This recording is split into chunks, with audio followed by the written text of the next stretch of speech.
क्या देश में कोरोना की रफ्तार कुछ कम हो रही है? क्योंकि कल आए केसेस की जो डिटेल आज आई है उससे ऐसा लग रहा है।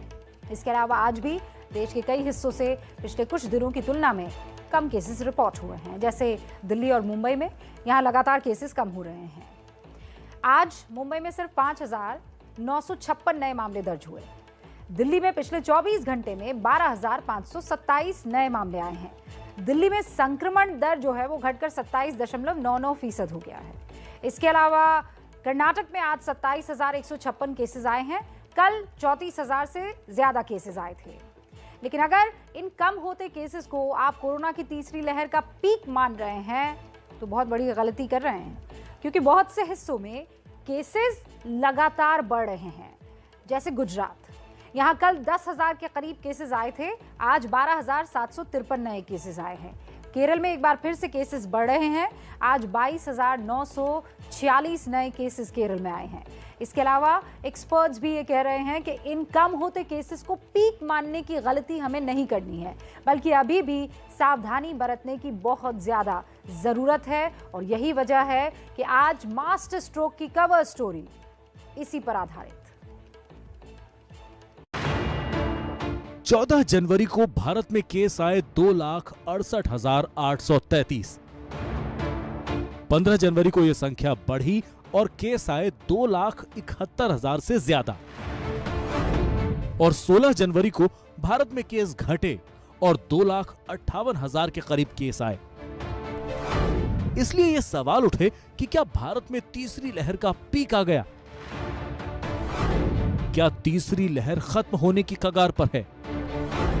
कोरोना की रफ्तार कम क्यों हुई? इन सवालों का जवाब अगर हां में होगा तो ये जल्दबाजी होगी, क्योंकि ऐसा है नहीं। इन आंकड़ों को ध्यान से देखने पर पता चलता है कि डेली केसेस की संख्या भले ही कम हुई, लेकिन टेस्ट पॉजिटिविटी रेट बढ़ रहा है। 14 जनवरी को जब 2,68,000 केस आए तो टेस्ट पॉजिटिविटी रेट 16.66% था। फिर 15 जनवरी को जब 2,71,000 केस आए तो पॉजिटिविटी का दर 16.28% था। फिर जब 16 जनवरी को केसेस कम हुए और 2,58,000 के करीब आए, लेकिन टेस्ट पॉजिटिविटी रेट बढ़कर 19.6% हो गया। यानी टेस्ट करवाने वाले हर 100 में 19 लोग पॉजिटिव पाए जा रहे हैं। तो फिर सवाल है कि डेली केसेस कम आने का कारण क्या है? इसका सबसे बड़ा कारण है कम टेस्टिंग। 14 जनवरी को जब 2,68,000 के करीब केस आए तो 16,13,000 से ज्यादा टेस्ट हुए। इसी तरह 15 जनवरी को जब 2,71,000 से ज्यादा केस आए तो 16,65,000 से ज्यादा टेस्ट हुए। और 16 जनवरी को जब 2,58,000 केस आए तो सिर्फ 13,13,000 टेस्ट हुए। यानी जब टेस्ट कम हुए तो डेली आने वाले केसेस की संख्या पर भी फर्क पड़ा।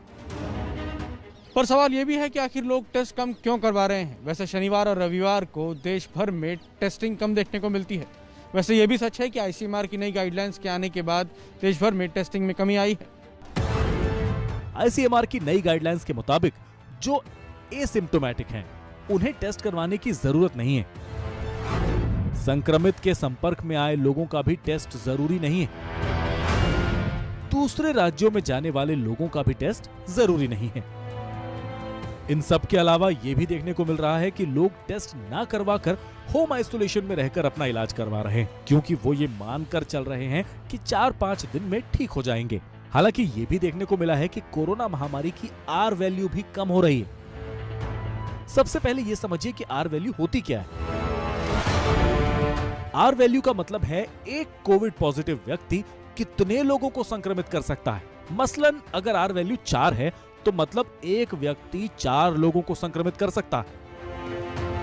महामारी का अंत तब माना जाता है जब आर वैल्यू 1 से नीचे चली जाती है।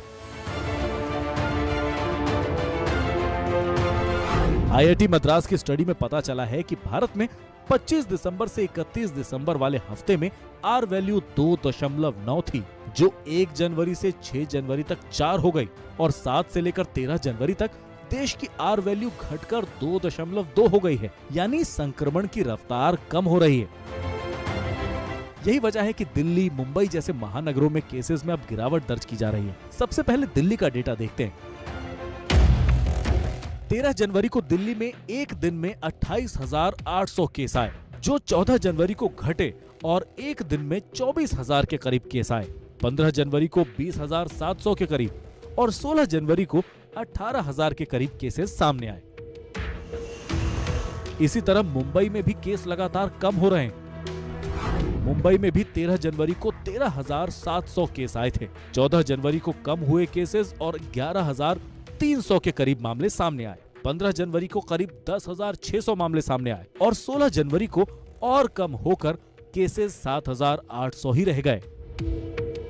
अगर हम मेट्रो सिटीज़ की बात करें, दिल्ली, मुंबई, तो अभी हम कह सकते हैं कि ये पीक पे है और अगले 1-2 हफ्ते में केसेस कम होना शुरू हो जाएंगे, जिस तरह से हम ट्रेंड देख रहे हैं। लेकिन हाँ, जैसे कि हमने पिछले साल भी देखा था कि बाकी एरियाज़ में, जैसे नॉर्थ ईस्ट में, रूरल एरियाज़ में हो सकता है कुछ समय तक रहे, तो ये peak state by state, region by region vary करेगा। लेकिन ये हम कह सकते हैं, जिस तरह का ट्रेंड चल रहा है, फरवरी 15 तक केसेस हर जगह से कम होना शुरू हो जाएगा। लेकिन अभी देश के 5 राज्यों में चुनाव होने हैं। पार्टियां ऐसे ही घर घर जाकर प्रचार कर रही हैं। कल छत्तीसगढ़ के मुख्यमंत्री भूपेश बघेल ने नोएडा में ऐसे ही घर घर जाकर कांग्रेस के लिए वोट मांगे। बघेल के साथ नियमानुसार 5 लोग ही थे, लेकिन गलियों में इस दौरान काफी भीड़ जुटी थी।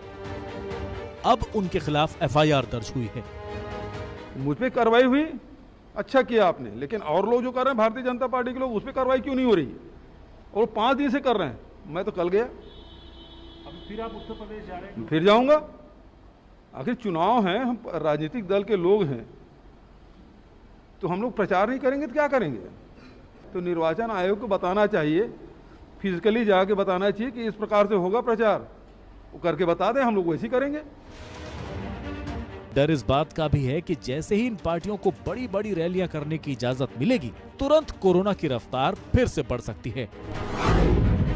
जैसे 23 जनवरी से गृह मंत्री अमित शाह का यूपी में बड़ा कार्यक्रम है, वो यूपी के हर जिले में जाएंगे, पूरे उत्तर प्रदेश का दौरा करेंगे। जाहिर सी बात है कि उनकी सभाओं में भीड़ भी आएगी, तो क्या फिर कोरोना फैलने का